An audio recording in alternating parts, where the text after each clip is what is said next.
Olá pessoal, eu sou o Breno Lucano, do blog Portal Veritas. Hoje eu quero fazer uma reflexão com vocês a respeito do naturalismo ético, desde o Marquês de Sade e fazer uma articulação com os estoicos. Antes, contudo, peço para que você se inscreva no nosso canal, assine as notificações, assim vocês estarão sempre a par daquilo que nós estamos produzindo. Muito bem, é interessante nós falarmos do naturalismo, porque ele já é alguma coisa que é falado desde a antiguidade, realmente. E Sade, por ser um leitor dos antigos, ele ressurge com esse tema. Embora não só ele, por exemplo, outros autores do iluminismo também vão trazer esse tema do naturalismo. Mas Sade e os libertinos, de modo geral, eles têm uma noção bem interessante. Eles vão dizer assim: o homem segue a sua natureza.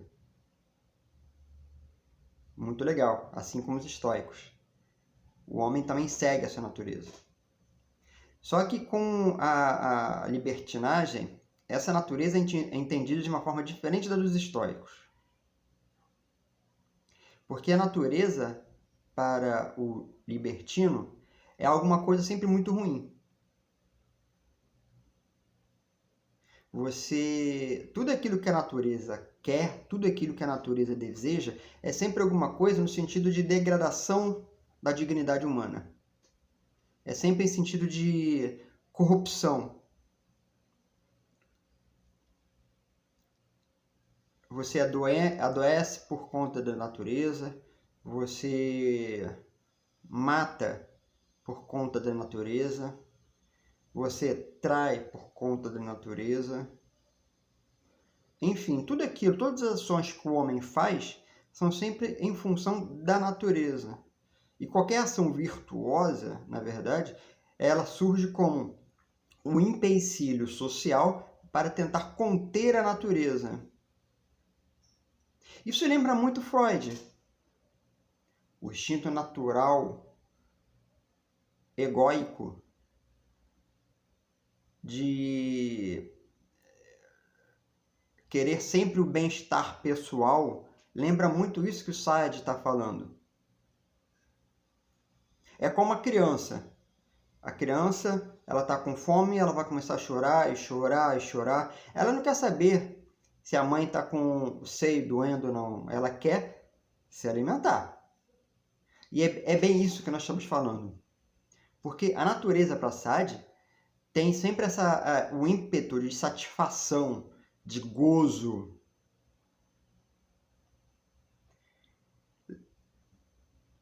Para eles, não importa se você, no ato sexual, por exemplo, se você fere, se você sangra, se você dilacera o outro ou não.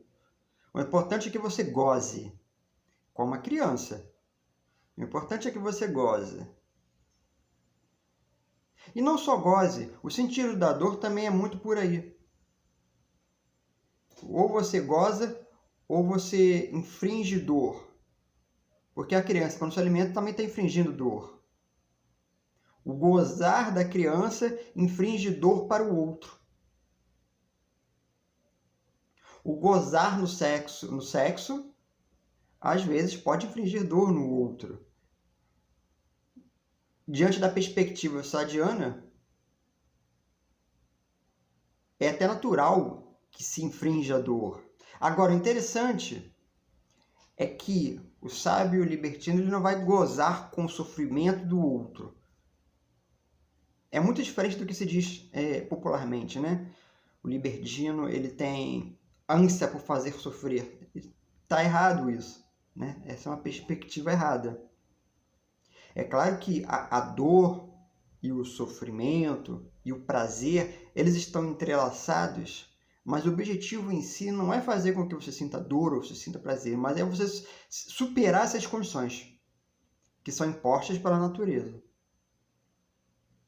Se a natureza faz você ter fome, vamos então, na verdade, criar um mecanismo para que você não sinta mais prazer com aquilo. Aquilo não deve ser capaz de alterar o seu senso de julgamento.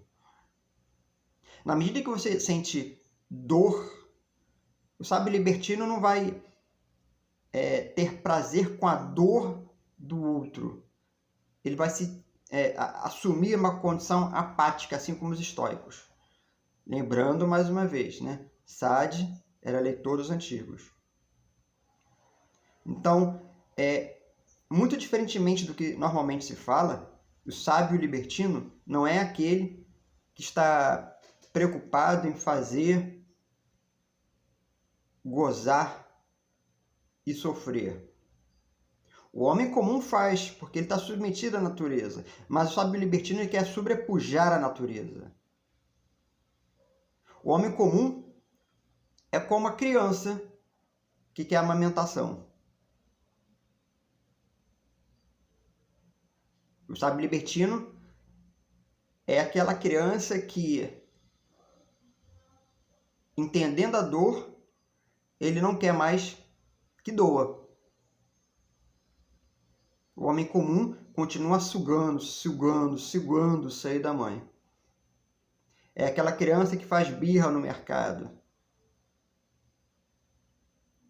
É aquele adulto que, de acordo com o vídeo que eu falei anteriormente, né, fatores da imaturidade emocional, é aquele cara que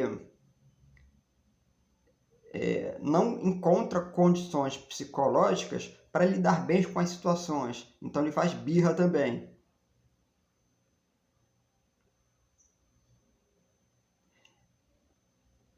Para os estoicos, isso tem a natureza, ele tem uma outra perspectiva. Para os estoicos, ele pode ser entendido no sentido de natureza, né? Seguir a natureza, mas essa natureza, ela impregna também o homem. Seguir a natureza significa, de uma perspectiva estoica, entender que você também tem uma natureza e que essa natureza é divina. Significa entender que seguir a natureza significa ter uma vida de virtude, cultivar a eudaimonia, alcançar o sumo bem. Veja, para o libertino, seguir a natureza significa alcançar concupiscência. Para o homem comum, tá? Para o sábio libertino, é transcender. De uma certa forma, para o estoico, para o sábio estoico, também é transcender, porque você tem a apatia aí no meio. A diferença de um para o outro, a diferença é que o sábio estoico, ele vai ver as situações, ele vai julgar aquilo no campo do diferente, de um modo geral. Se você não estiver considerando a questão da oikeioses, né? A questão da autopreservação, das paixões boas, da eupatia. O sábio estoico, ele não afasta as paixões boas, só as paixões ruins, aquelas que acometem um senso de julgamento. Então ele vai julgar de acordo com o núcleo moral dos indiferentes. Ele será sempre indiferente para as coisas ruins, que são capazes de afetar o julgamento dele. E o sábio libertino, seguir a natureza, está muito mais no sentido de você, entendendo que a natureza quer isso, quer a degradação de todas as coisas, você vai se adiantar e vai fazer com que você não sinta mais a degradação da natureza. Apesar das coisas ruins, apesar dos acidentes, o sábio libertino não se comove mais com aquilo, não sofre mais com aquilo, não goza mais com aquilo. Ele também adota um ar de indiferença. Espero que eu tenha trazido algum material de reflexão para vocês. Não deixe de seguir nosso canal e compartilhe o vídeo. Encontro com vocês por aí. Até a próxima.